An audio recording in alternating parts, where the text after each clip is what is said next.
Welcome to special analysis. నేను రమా మండువా. అనాలిసిస్లో భాగంగా ఈరోజు మనం తీసుకోబోతున్న టాపిక్ ఏంటంటే, నెల్లూరులో విజయసాయిరెడ్డికి జగన్మోహన్ రెడ్డి బలవంత పెళ్లి చేసే ప్రయత్నం చేస్తున్నారా అంటే అవుననే చెప్పుకోవాలి. ఇది ఎవరో చెప్పిన మాట కాదు. ఈ రోజున ఏకంగా విజయసాయిరెడ్డే తన నోటితోనే ఆయన ఇంటర్వ్యూలో కూడా చెప్తూ వస్తున్నారు. తాను వైజాగ్ నుంచి పోటీ చేయాలని ఇష్టపడుతూ ఉంటే జగన్మోహన్ రెడ్డి కోరిక మేరకు, ఆయన ఆదేశాల మేరకు తను బలవంతంగా నెల్లూరు వెళ్లే ప్రయత్నం చేశానంటూ కూడా ఆయన మాట్లాడుతూ ఉన్నారు. అంటే ఒకవైపు అటు చాలా సీనియర్ నేత అయిన వేమిరెడ్డితోని, తన పాత ఫ్రెండ్, క్లోజ్ ఫ్రెండ్ అయిన వేమిరెడ్డితోని సాయిరెడ్డి తలపడుతూ ఉన్నారు. అంటే ఈరోజు ఏకంగా తాను నెల్లూరు నుంచి పోటీ చేయడం తనకి ఇష్టం లేదు అని చెప్పడం ద్వారా తన ప్రత్యర్థిని ముందుగానే బలవంతుడు అని విజయసాయిరెడ్డి అంగీకరించినట్లు అవుతోంది. సో ఆ దిశగా చర్చ అయితే జరుగుతుంది. ఎందుకంటే నెల్లూరులో గత కొన్ని రోజులుగా ఏ సర్వేలు చేపడుతున్నా వన్ సైడ్ విక్టరీ వేమిరెడ్డి వైపే ఉంటుందనే అంచనాలు వస్తూ ఉన్నాయి. ఆ స్థాయిలో వేమిరెడ్డి తనకంటూ అక్కడ ఓన్ ఐడెంటిటీ క్రియేట్ చేసుకున్నారు. వేమిరెడ్డి ఫౌండేషన్ పేరుతో ఎప్పటి నుంచో ఆయన జనంలో ఉండే ప్రయత్నం అయితే జరుగుతూ వచ్చింది. కానీ విజయసాయిరెడ్డికి అక్కడ ఎదురవుతున్న కొన్ని బెటర్ ఎక్స్పీరియన్సెస్ కావచ్చు, తాను నిజంగా తన క్లోజ్ ఫ్రెండ్ ఇన్ని రోజులు అసలు వేమిరెడ్డి లాంటి వాడికి రాజ్యసభ టికెట్ వచ్చిందంటేనే విజయసాయిరెడ్డి కారణం అనే చెప్పుకోవాలి. దీనికంటే ముందు కొంచెం గతంలో జరిగిన పరిణామాలను కూడా ఇక్కడ మనం హైలైట్ చేసుకోవాలి. గతంలో మనం చూసినట్లయితే ప్రధాన కార్యదర్శి పదవి నుంచి విజయసాయిరెడ్డి రాజ్యసభ సభ్యుడు అయిన తర్వాత 2014 ఎన్నికల్లో ఆ రోజు వైఎస్ఆర్సీపీ అధికారంలోకి రాలేదు. బట్ అప్పటి నుంచి కూడా 2014 నుంచి 19 వరకు పార్టీని ఎప్పుడు లైమ్ లైట్లో ఉంచడంలో, రాజ్యసభ సభ్యుడి హోదాలో ఏపీ గల్లీ నుంచి ఢిల్లీ దాకా పార్టీని లైమ్ లైట్లో ఉంచడంలో విజయసాయిరెడ్డి సక్సెస్ అయ్యారని చెప్పుకోవాలి. ఈ క్రమంలోనే మనం చూసినట్లయితే ప్రశాంత్ కిషోర్ లాంటి వాళ్ళని వైఎస్ఆర్సీపీకి ఒక వ్యూహకర్తగా నియమించడంలో కూడా విజయసాయిరెడ్డి పాత్ర ఉందని చెప్పుకోవాలి. అటు పార్టీలో జగన్మోహన్ రెడ్డి నెంబర్ 1 అయితే విజయసాయిరెడ్డి నెంబర్ 2గా కొనసాగుతూ వచ్చారు. పార్టీలో కీలక నిర్ణయాల్లో కూడా ఆయన భాగస్వామ్యం అవుతూ వచ్చారు. సో అలాంటి విజయసాయిరెడ్డి గత ఎన్నికల కంటే ముందే, 2019 ఎన్నికల కంటే ముందే, ఎందుకంటే ఆయన కూడా నెల్లూరు నుంచే రిప్రజెంట్ చేస్తూ వచ్చారు ఆయన సుదీర్ఘకాలం రాజకీయాలను.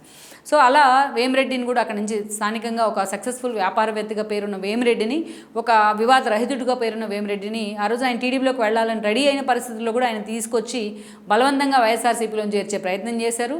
సో అప్పుడున్న పరిస్థితుల్లో రాజ్యసభ సభ్యత్వం కూడా ఆయనకి ఇవ్వడం జరిగింది జగన్మోహన్ రెడ్డి.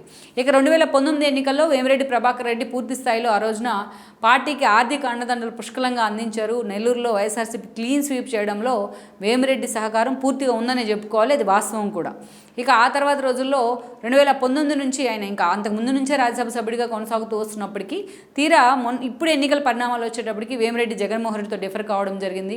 ఎక్కడైతే నెల్లూరులో ఒక కోటమిరెడ్డి కావచ్చు, ఒక ఆనం కావచ్చు, ఒక చంద్రశేఖర్ రెడ్డి, వీళ్ళంతా కూడా జగన్మోహన్ రెడ్డి క్రాస్ ఓటింగ్ వేసి కూడా ఆయన ప్రభుత్వం ఏదైతే ఎమ్మెల్సీ ఎన్నికల్లో పూర్తి స్థాయిలో ఆయన వాళ్ళ అనర్హత వేట వేయించుకోవడం కానీ, ఈ పరిణామాలతో నెల్లూరు జిల్లాలో వైఎస్ఆర్సీపీ మనుగడే ప్రశ్నార్థకంలో పడింది.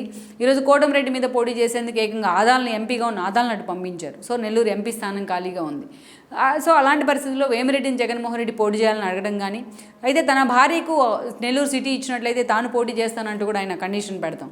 బట్ జగన్మోహన్ రెడ్డి అనిల్ని అక్కడి నుంచి పంపించి నర్సరావుపేటకి తరలించిన, బట్ అనిల్ ఫాలో అయిన ఖలీల్కి అక్కడ టికెట్ ఇచ్చే ప్రయత్నం చేయడం మాత్రం వేమిరెడ్డికి రుచించలేదు. బట్ ఈ పరిణామాలన్నీ కూడా ఆయన పార్టీ నుంచి ఎగ్జిట్ అయినారు. వెంటనే టీడీపీ జెండా కప్పుకున్నారు. ఈరోజు తాను ఎంపీగా పోటీ చేస్తూ ఉంటే తన భార్య ప్రశాంతి కొవ్వూరు నుంచి ఎమ్మెల్యేగా పోటీ చేస్తున్నారు. ఇదంతా ఒక ఎత్తు అయితే, వేమిరెడ్డి మీద పోటీ చేసేందుకు అక్కడ అభ్యర్థులు లేని పక్షంలో జగన్మోహన్ రెడ్డి ఆఖరికి శరత్చంద్రారెడ్డి వైపు కూడా కొంతకాలం మొగ్గు చూపారు. బట్ ఎవరూ ముందుకు రాని పరిస్థితిలో ఏకంగా సాయిరెడ్డిని అక్కడి నుంచి బలవంతంగా ఎంపీగా దించే ప్రయత్నం చేస్తున్నారు. ఆల్రెడీ రాజ్యసభ సభ్యుడిగా ఉన్నారు సాయిరెడ్డి, విజయసాయిరెడ్డి. ఈవెన్ వేమిరెడ్డి ప్రభాకర్ కూడా ఇంకా రాజ్యసభ సభ్యత్వం ఉంది కొంతకాలం. సో అలాంటి పరిస్థితుల్లో ఈ రోజున విజయసాయిరెడ్డిని ఏకంగా ఆయన మీదకు పోటీకి దించారు. ఒకప్పుడు తనే దగ్గరుండి వేమిరెడ్డిని సాయిరెడ్డి పార్టీలోకి తీసుకొచ్చారు. తన క్లోజ్ అసోసియేట్ కూడా, ఒకటే జిల్లాకు చెందిన వాళ్ళు కూడా ఒకే సభలో, రాజ్యసభలోనే, ఇద్దరు పెద్దల సభలోనే ఉన్నారు కూడా, ఒకే పార్టీలో ఉన్నారు. సో అంత సాన్నిహిత్యం ఉంది. అలాంటి వేమిరెడ్డి మీద ఏకంగా విజయసాయిరెడ్డిని బరిలో దించే ప్రయత్నం చేయడం అంటే అది అందుకనే విజయసాయిరెడ్డి తాను అభ్యర్థిగా అక్కడ అనౌన్స్ చేసినా అంత సీరియస్గా ఆయన ప్రచారం మీద ఫోకస్ పెట్టట్లేదు. బట్ విజయసాయిరెడ్డి వెళ్ళినా ఈవెన్ నెల్లూరు లాంటి చోట్ల కూడా ఆయనకి ప్రతికూల పరిణామాలు అయితే ఎదురవుతూ వస్తున్నాయి జనం నుంచి ఆ స్థాయిలో. ఇక వేమిరెడ్డికి ఉన్న ఒక ఫాలోయింగ్ కావచ్చు, సోలో ఇమేజ్ కావచ్చు, అక్కడ ఉన్న స్థానిక పరిణామాలతో ఆయనదే గెలుపని కూడా సర్వేలన్నీ చెప్తూ ఉన్నాయి.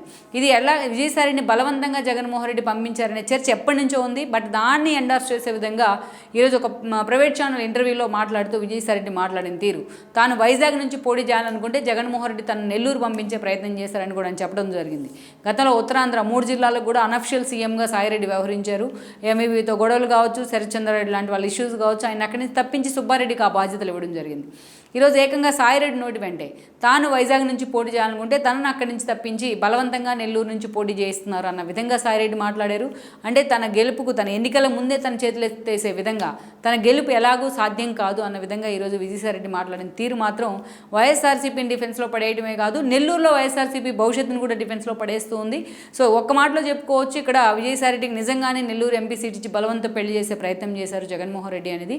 లెట్స్ ఇక్కడ నిజంగా రేపు రిజల్ట్ ఏంటి అనేది కూడా ఇంత క్లారిటీగా విజయసాయిరెడ్డి మాటల్లోనే అర్థమవుతుందని అనుకోవాలి. మొత్తానికి మాత్రం ఈరోజు విజయసాయిరెడ్డి చేసిన కామెంట్స్తో అక్కడ టీడీపీకి వన్ సైడ్ విక్టరీ ఖాయమన్న అంచనాలు కూడా వస్తుంది.